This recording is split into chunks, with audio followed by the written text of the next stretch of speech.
Let's get into the actual general rules now. All right.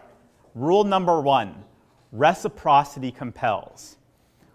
When I do something for you, you feel compelled to do something back for me. We have evolved as a species, literally.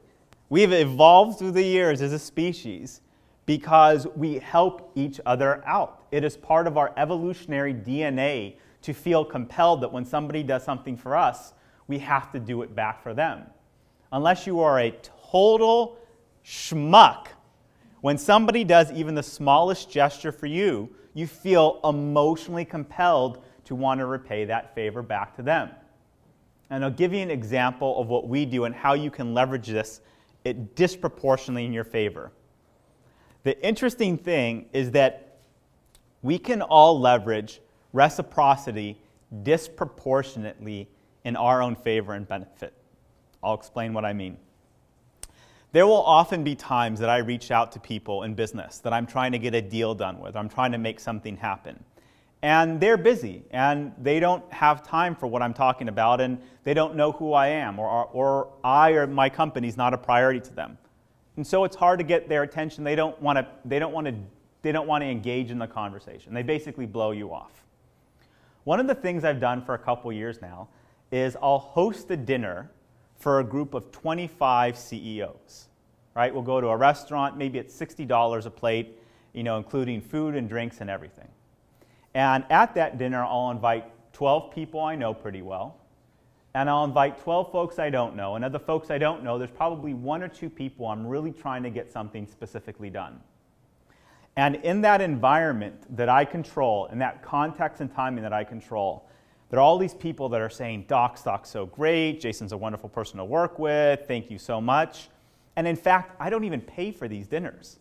I'll get some law firm, accounting firm to sponsor this dinner. I literally don't even pay for the dinner ourselves. But I go to the trouble of putting the dinner together. The people that leave the dinner feel so appreciative, so thankful for being included, that they will go then out of their way to repay a favor when I pick up the phone and call them. So the person that works at New York Times that I want to have write a story about us, who wouldn't otherwise give me the time of day, after coming to one of these dinners, when I email her or call him, will gladly pick up the phone and go out of the way to help us out. Why? Because we paid them $60 for a dinner, for a meal. If I went to a reporter off the street and said, hey, I'll give you $60, will you write about me? They'd consider it an offense. But because they considered it the fact that something was given to them without expectation, the reciprocity compels them to want to do something in return. And you can use it disproportionately in your favor.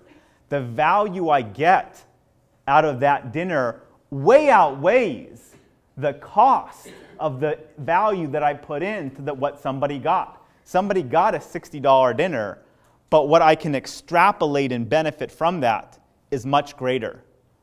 If we all consistently do things to help other people, and don't keep a scorecard, right?